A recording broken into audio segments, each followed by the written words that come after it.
I'm going to talk about neural-adaptive video streaming with pensieve. This is a joint work with Ravi and Mohammed from MIT. When we stream a video from the internet, we all have this annoying experience. The video suddenly gets stuck and starts rebuffering. Studies actually show that user starts leaving if the video doesn't play in 2 seconds.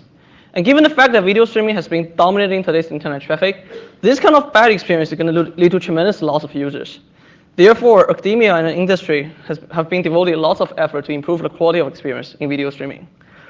The main framework to improve quality of experience is called dynamic streaming over HTTP. It's a very standard framework, and I will give an overview of how it works.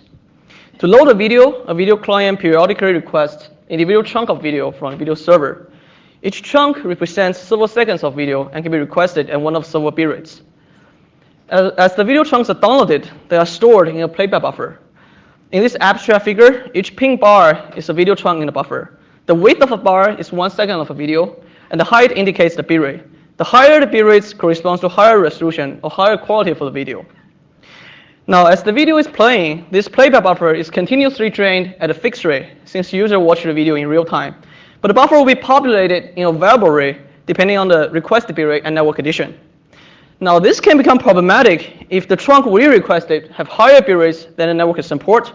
Therefore, the queue is drained faster than it's in queued. And this will ultimately lead to an empty buffer and the rebuffering period where no new video can be displayed.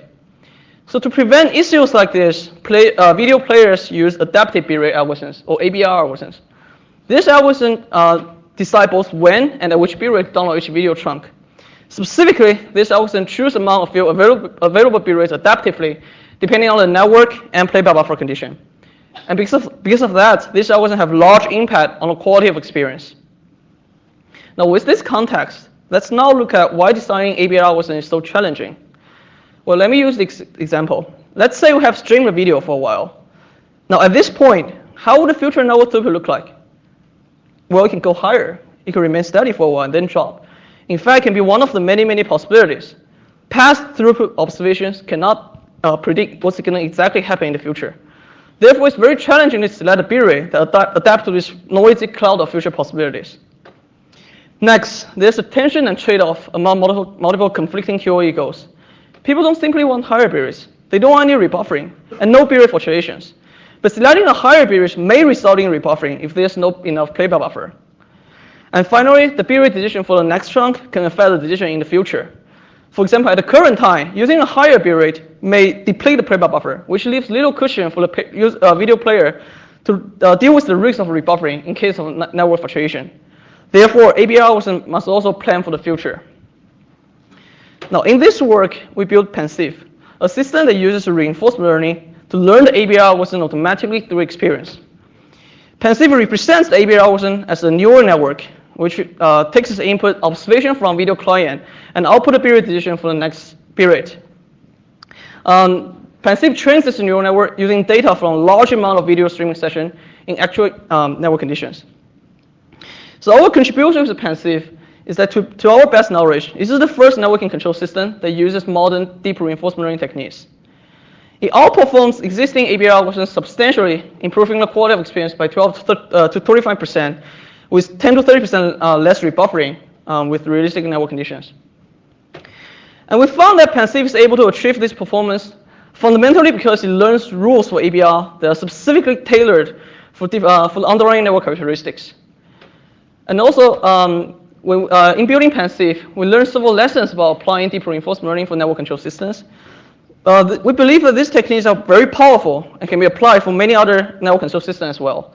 So I will share a few lessons that we learned near the end of this talk. Now, before we actually talk about pensieve, let's first look at previous games.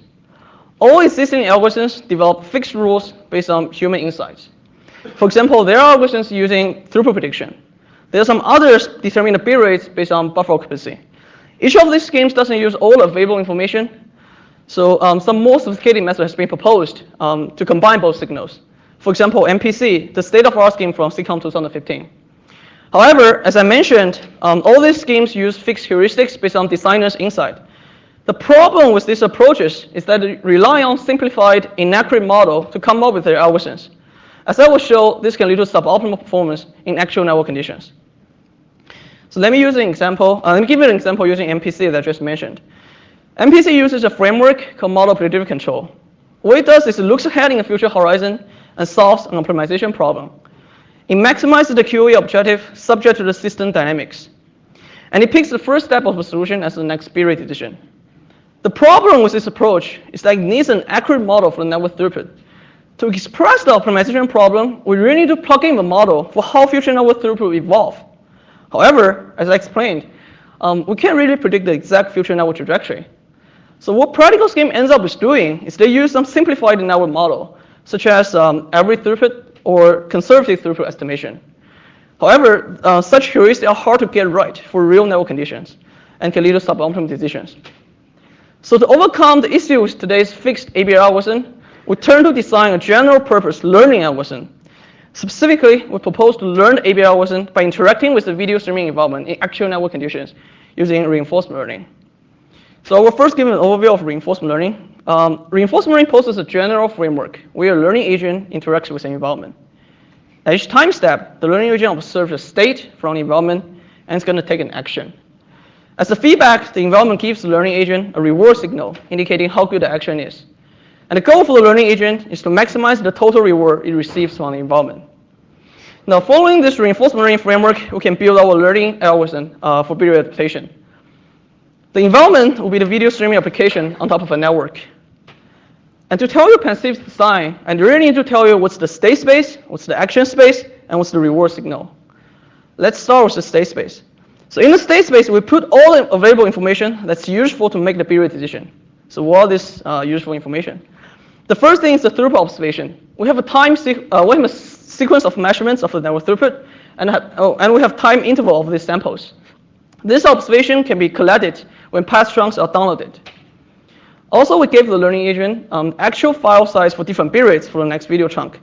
This is useful information because the chunk size can vary across videos and even across different chunks in the same video, depending on the complexity of video frame.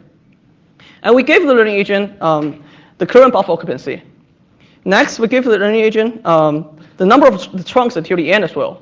If you think about this problem, it's a finite horizon control problem. Towards the end of video streaming session, it doesn't buy you too much to maintain a large buffer.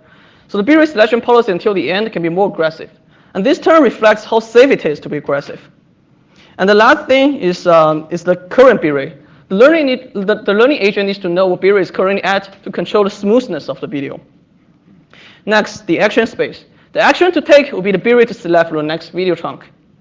And the reward signal now can be derived directly from the QoE metric, which considers 3 QoE goals: the bill rate, the rebuffering, and the smoothness. Specifically, we want higher bill rates, so positive reward. We don't want any rebuffering or bill rate fluctuations, so we penalize whenever video rebuffers or bill rate gets changed. The mu and lambda balancing factor, which can be customized with different preference.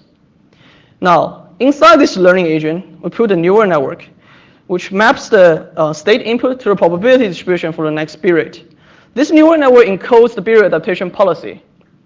And the internal architecture of this neural network has 2 hidden layers. And it has one deconvolutional network that processes 3 sequence inputs. The entire neural network has roughly 80,000 parameters. Now, how do we train this neural network? Or in other words, how do we improve the period adaptation policy?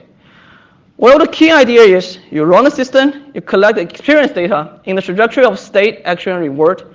What state did I visit? What action did I take? And consequently, what reward did I receive? And then we basically do gradient descent and move the neural net parameter in the direction that can increase the reward. Remember, the goal is to maximize the total reward. We can move the neural net parameter we can take the gradient of total reward and move the neural net parameter in the direction of gradient.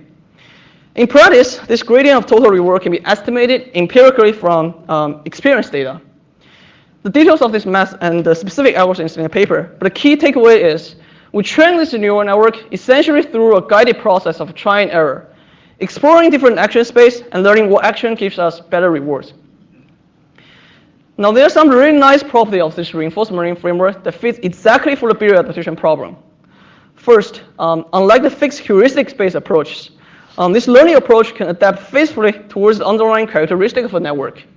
For example, after seeing many examples from a cellular network, it will figure out quantitatively how much buffer it needs to build to cope with the uncertainty in the nature of this network.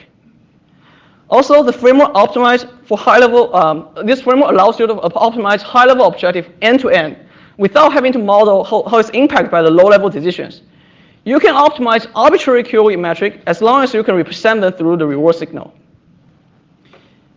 And in addition, you can learn an A/B algorithm that takes as input raw high-dimensional signals, such as the sequence of network throughput, and then extract useful information out of it. This is from the power of the underlying neural network. In our actual implementation, we have a parallel training system to speed up the training process. First, we collect a large corpus of network traces from various data sets, and then we have multiple workers to simulate video streaming session and collect experience data. These parallel workers will collect the experience data in the form of state, action, reward, and communicate with the master. And then the master will do the gradient descent using the method described, and periodically update the neural net parameter and send them back to the worker. The whole training process will continue for roughly 10,000 video streaming sessions until the period adaptation policy converges. Now let me show you a quick demo of pensieve. So pensieve is shown on the top, and the state of our comparing scheme MPC is on the bottom. The black curve shows the time series of network throughput. You can see the inherent variability of this network and some chances of outage. A good period adaptation policy for this network should strategically maintain some buffer to cope with the risk of sudden degradation of network throughput. And we also plot the buffer occupancy of the two schemes. So in the beginning, the network is relatively stable. Since MPC only considers local and current information, it quickly switched to higher bitrate. pensieve, however, has learned from many examples of such network. It understands there's a risk of rebuffering. It understands there's a chance of outage. So it plays more cautiously and builds up its buffer. Now the network comes to an outage period. MPC wouldn't have any buffer to play, so it suffers from severe rebuffering. pensieve, however, has enough cushion and can gracefully switch lower bitrate without rebuffering. So this little example shows that pensieve has a way to understand the underlying characteristic of a network. Now I'll show you a wide range of experiments that we did. We did our actual comparison with other schemes in real network traces, a 3G cellular network and a broadband network. Each of the two data sets has 1,000 network traces, and each trace is roughly 300 seconds long. The video we tested is encoded in 6 bit rates and is around 200 seconds long. We put a video server in an Apache server and the Dash video client in a Google Chrome browser. Now these are the CDFs of the QoE of existing schemes. The QoE considers the bitrate, the rebuffering, and the smoothness of the video. And this is what pensieve achieves. We can also obtain an offline optimal using dynamic programming. The offline optimal serves as an upper bound to any scheme with perfect knowledge of future network throughput, which is not practical. Nonetheless, pensieve is still very close to the offline optimal. Overall, pensieve improves the quality of experience by 12 to 25% over the best comparing scheme, and it's only within 9 to 14% to the offline optimal. Dig a bit deeper, we can actually break down each QoE terms and see how different scheme performs. This shows more clearly where pensieve wins. Notice that pensieve is not outperforming existing schemes in every dimension, but is able to achieve the best collective QoE by balancing different conflicting QoE goals. For example, pensieve achieves similar bit rates as other schemes, but it's able to reduce the rebuffering by 10 to 30% over the second best comparing scheme. Now, a critical question you may ask about the learning-based algorithm is whether or not it can generalize. Notice that pensieve is achieving this performance in its testing data set, meaning pensieve didn't see those traces during its training time. But the training and testing data is drawn from the same data set, which means the underlying network behavior is more or less the same. But in practice, video may be streamed over all different kinds of network, some of which has never been seen before. So we try to evaluate pensieve's ability to generalize. So over here, we show real network traces on which we will test our learning agent. Now, instead of training the learning agent with this real network, we train it with purely synthetic network. How do we generate the synthetic network traces? Well, we actually did something very simple. We didn't try to fake the neural network. We just came up with a hidden Markov model that we thought would cover a wide range of network conditions in terms of network throughput, variation, and probability of transition between throughput levels.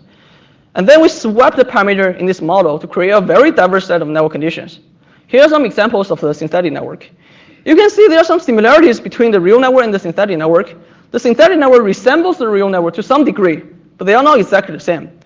there are some details in the real network that's missed in the synthetic network. For example, the synthetic network, the throughput transition between throughput levels in the synthetic network is very sudden, but can be much more smooth in a real network.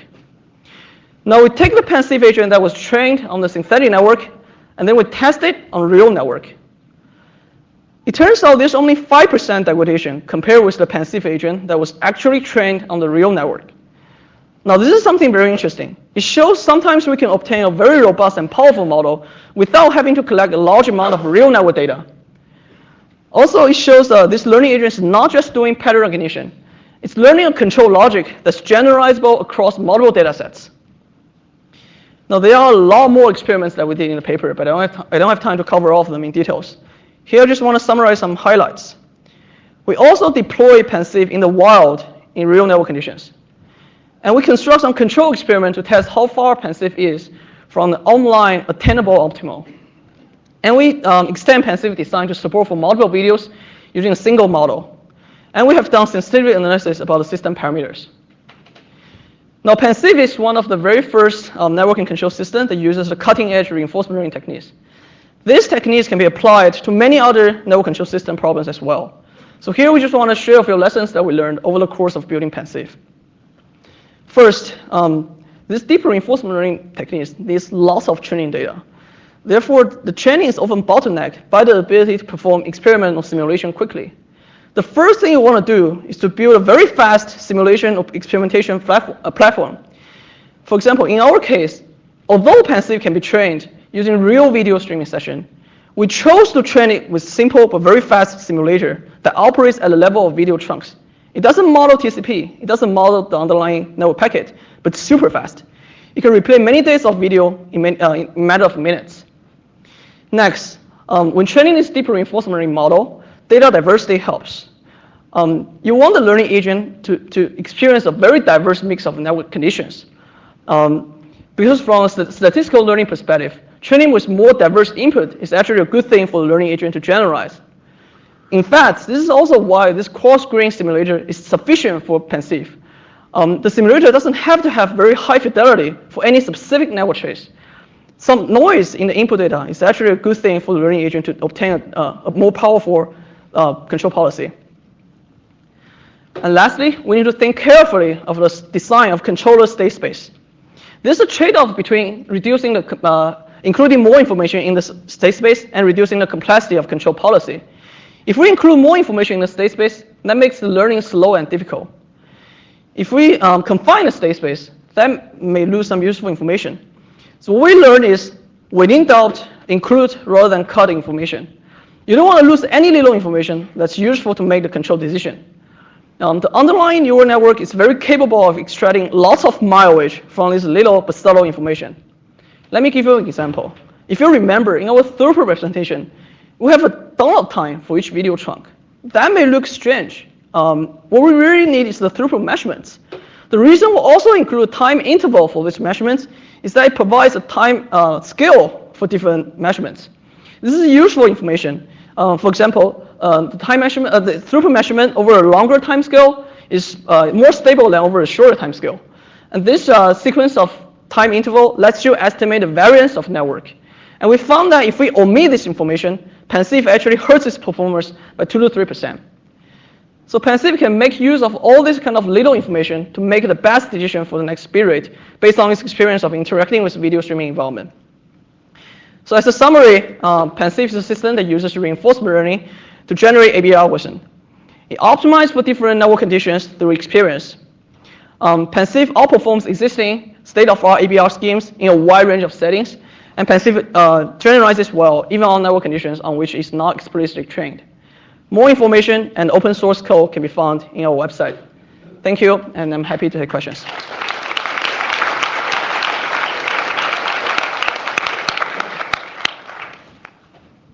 Yeah, hi, I'm Venkat Padmanabhan from Microsoft Research India.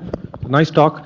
The question I have is, one concern with applying machine learning to systems problems or congestion control and bandwidth estimation is that it might work better than a model-based approach, but it does not lead to insights. You don't quite understand why it is doing better and exactly what it is trying to capture. So do you have you looked at the model that you've, the learning network that you have created to understand what is it that it is actually picking out in terms of features?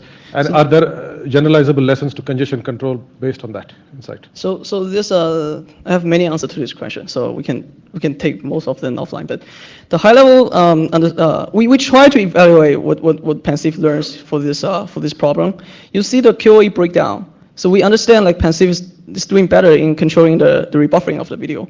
Controlling the rebuffering of video requires pensieve to understand the underlying characteristic of a network because you need to strategically maintain a buffer to some level. That's from the power of learning from this data.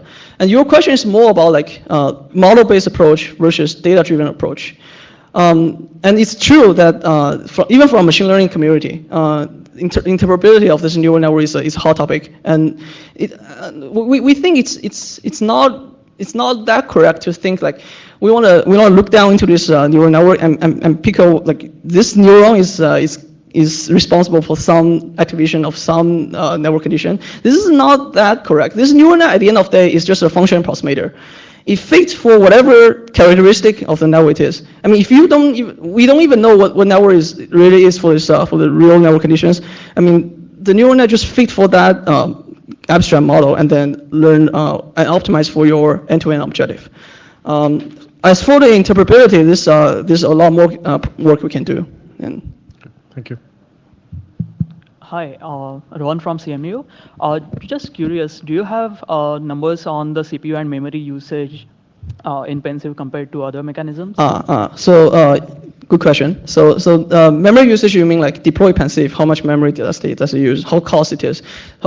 So if you think about this neural network, it's basically like a bunch of matrix computation. Storing a neural network is just storing a bunch of matrix. It's really small. Training is more expensive, but if you have the model after the training, when you do the inference, it's just super cheap. You can even, and as I showed, this neural network is just 2 hidden layers. Compared with the fancy computer vision, really deep neural network, this is just nothing. And the cost of doing that is very small. Yep.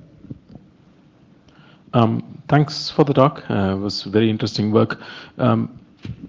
This reminded me of past work from Keith and others on machine learned congestion control. Have you thought about how this compares with the performance? The YouTube QoE metrics are obviously a combination of various things. The ABR algorithm is one of them, but how the server performs in terms of its congestion controller is also a pretty important part of it. Have you thought about how this might compare with a center that is actually using a more advanced congestion controller, perhaps a machine learning congestion controller, but with simpler ABR mechanisms? So if I understand your question correctly, it's like this model-free approach compared with model-based data-driven approach. So we don't have a baseline to compare with. There's not much learning-based approach in like model-based learning approach for this problem. So, but my philosophy or my understanding of designing some system for this problem is there's really 2 ways of doing these things. First is if you have an accurate model of a system, there's really no much to do for learning. You can just come up with an optimal control for that. The problem with this video streaming or other congestion control for the network is that we don't understand the underlying characteristic or underlying model of a network. In that domain, it's good to use a model-free approach. You use an abstract model, a general purpose function approximator like the neural network to fit the model, fit whatever model underneath, and then do optimization from it. That's my understanding. We can talk more about this afterwards. Thank you. All right, I think we can take the 2 more questions over there, and then we'll have to go to the next speaker. Arsenis Astronic, TPFL. You are using a formula that may or not approximate the user satisfaction as the reward signal for your learning. Have you thought about directly